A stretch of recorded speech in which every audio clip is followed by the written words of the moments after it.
Hello guys, welcome back to the channel. Today I'm making another striking tips video. I'm going to cover head movement and how I use head movement when I play ranked. I'm going to explain what I look out for and the little tricks that I use. Alright, let's get into it.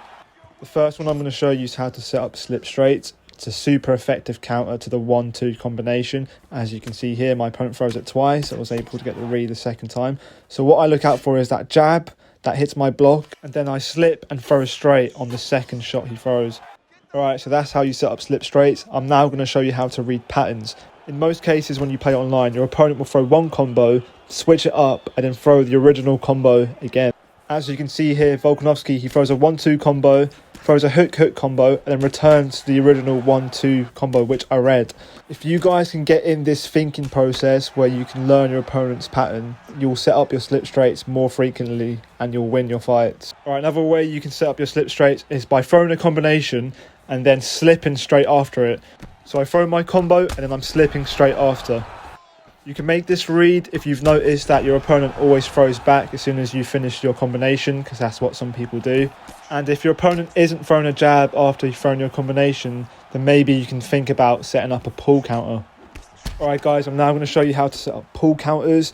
In most cases you need a setup, but most of the time you can just react to it, like the spinning elbow. If you're fighting someone that's spamming them, like a Tony Ferguson player or a John Jones player, you can just react to it just like that. Alright, I'll now show you how to pull hooks because they're slightly faster and they can be harder to pull. Alright guys, so whenever you set up your pull counters, you always want to make sure that you're pulling on the second shot they throw. Alright, the same clip here again in slow-mo. He throws a jab and I pull on the second shot they throw.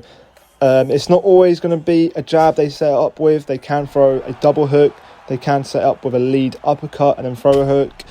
So you just need to look out for how your opponent plays. And when you counter, you don't necessarily need to throw an uppercut to the head. You can switch it up. You can hit the body as well. You can hit the head. Just mix it up. Alright, another way you can set up pull counters is by pulling your opponent's pull, just like that. Alright, as you can see, your opponent, Conor McGregor, pulls back. And he's most likely going to pull and throw a hook or an elbow or an uppercut.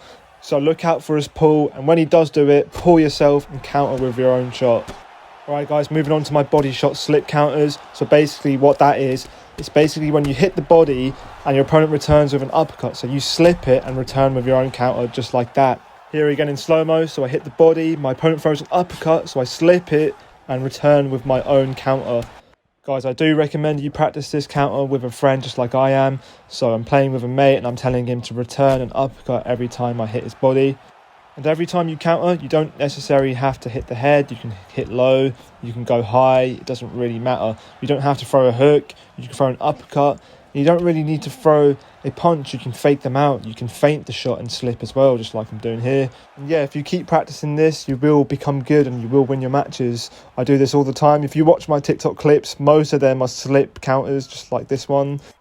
Also guys, when you play online and you throw your body shots, they don't always return an uppercut on the first shot. Sometimes you need to throw more, just like I did there. I threw 2, and then they might return with an uppercut.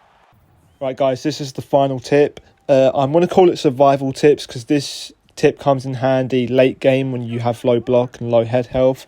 So let's just say you're playing against a block breaker and you're hurt, you've been rocked. He's most likely going to throw a 3 or 4 punch combination. What you need to do is figure out what shot he throws second and then either slip, duck or pull. I will tell you which one to do in every situation. Alright guys, same clip in slow-mo. Remember to look out for the second punch where he throws a jab, hook, uppercut. And as you can see, I slipped because he threw a hook in the second shot of his combo. Watch again, he goes for a jab, hook, and I slip his uppercut because he threw a hook in the second shot. Right guys, same process. If he throws an uppercut in the second shot, you need to make sure you duck the third shot if the second punch is an uppercut.